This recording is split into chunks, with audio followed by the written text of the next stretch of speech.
From the following information, prepare sales book of Messrs. DP Sons, dealers in stationery.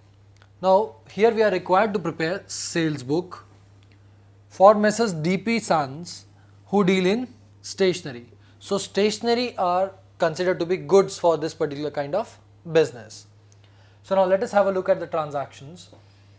On 5th April, sold to XYZ Traders Bhopal 100 pencil box at the rate of 15 each for cash. Now students, it is clearly mentioned that these pencil boxes have been sold for cash. Since they have been sold for cash, that means there will be no recording of this particular transaction in the sales book, as in the sales book only the credit transactions are recorded. So this particular transaction would not be recorded. Then coming to 7th of April. In this case, the transaction is sold old computer. Now again we are selling an old computer. Computer is not a part of stationery. So that means computer is an asset. It is an asset. And this sale again would not be recorded in the sales book, as in sales book only the goods that are sold on credit are recorded. So now students, we have two transactions, one on cash.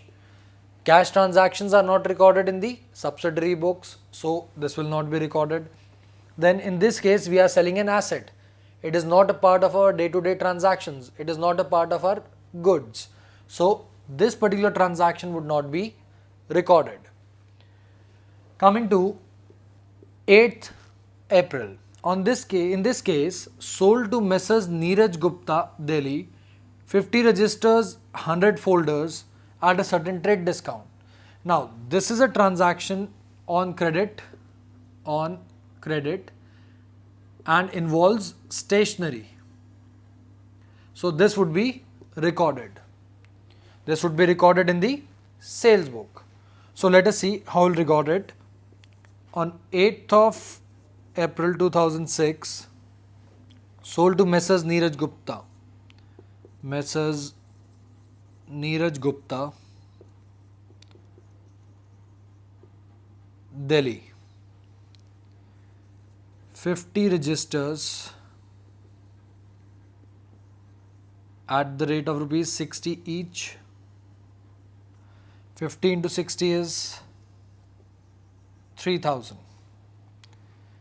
100 folders at the rate of rupees 20 each. 100 into 20 is 2000. Now students, there is a trade discount also to the extent of 10%. So this 10% would be charged on the total of the sales to Mr. Neeraj Gupta. In this case, the total sales are 5000 less 10% trade discount. 10% of 5000 would be 500. Bracket here indicates a deduction. So 5000 minus 500 would be 4500.